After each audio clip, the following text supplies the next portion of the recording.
Good morning and welcome to Cawfeetawk.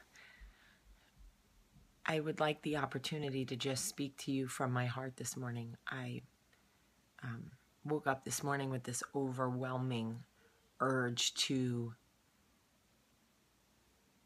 unveil a little bit of who I am and what I struggle with, more specifically, a little more personally than I normally do in Cawfeetawk. The beauty of Cawfeetawk is it relates to everybody, but there are times where I want to share a little bit about my fears and my insecurities because I think they can be relatable, and because we do have so many more young people with us now, and I feel that we have an obligation to express to them that, you can't compare your struggles with somebody else's highlight reel. And to many people, though I struggle in my day-to-day, my life appears to be a highlight reel. And I want to just talk to you guys for a minute. I don't know where this came from. I just woke up feeling this way. I want to first say that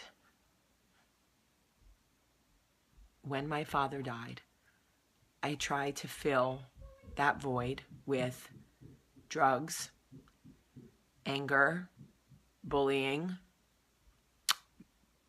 men. I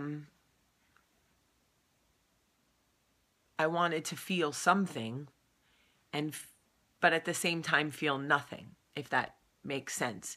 So I was trying to numb myself, but at the same time desperate to feel something. And I made a lot of mistakes. When I met Michael, and he was doing it different than every man I had been with, I had essentially sought out the wrong guys and convinced myself that my psyche convinced myself that I would be special enough to change them. That is what my insecure self needed.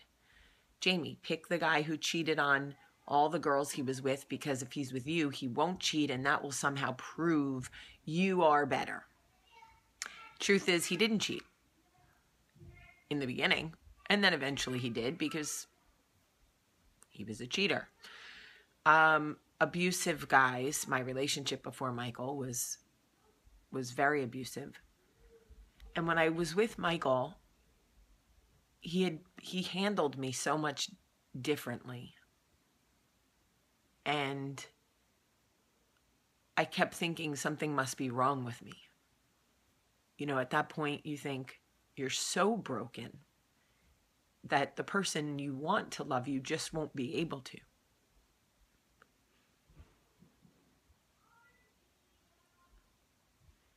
I questioned every good thing that happened in my life.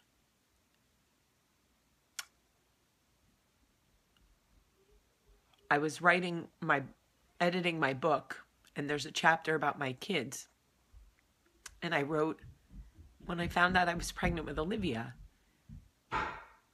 I waited every day for her to be taken away from me, because I thought surely there would be a significant price to pay for the way I treated people in my life.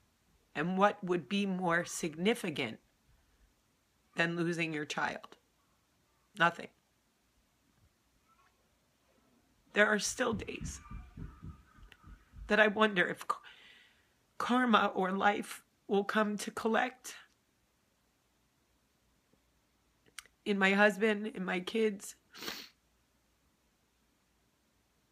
I get up every day and you allow me into your home and into your life. You take a woman who is, at best, strung together by a series of flaws, who says, I'm just a girl standing in front of thousands of others asking you to love her. And you do.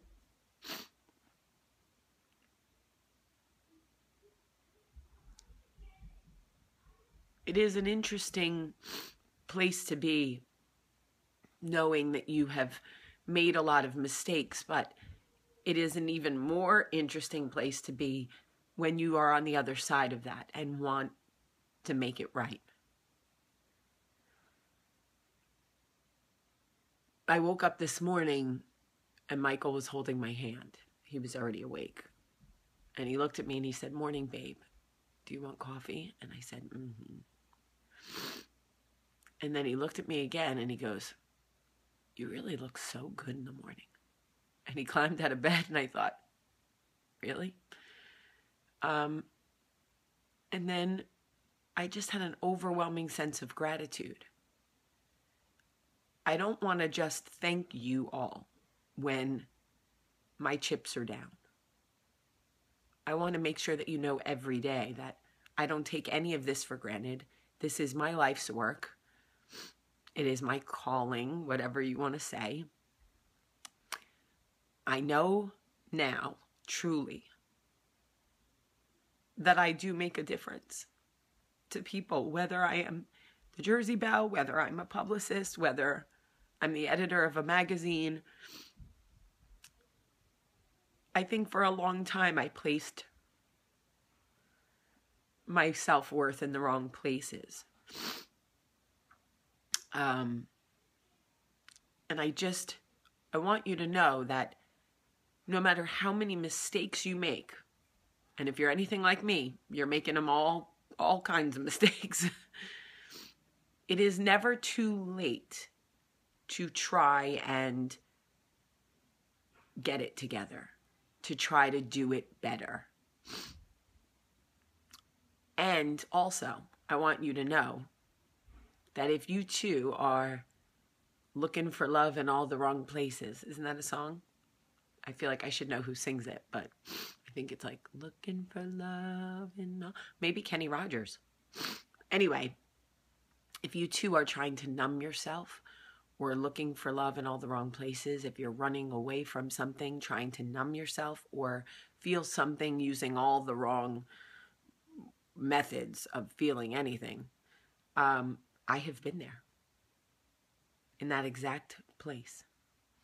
So don't compare your problems with my highlight reel, but do notice, take emotional inventory that it does get better. It can get better. You can put the work in. You can believe in yourself again. You can make new friends. You can have a different type of relationship.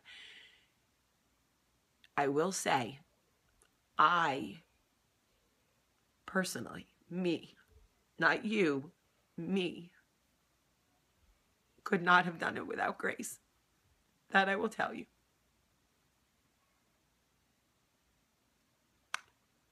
My testimony in my book is the most personal thing that I will ever share with you. That was me. But you can have the same thing on your terms. I just feel incredibly grateful to be here with you. I just don't know how to express how special and important you are to me. How much I love you. You. Right there, you. Yes, you. Not her or her. Well, her and her too, but you. I just wanted you to know that I am still a complete work in progress. So thank you. I love you today. Have a great day.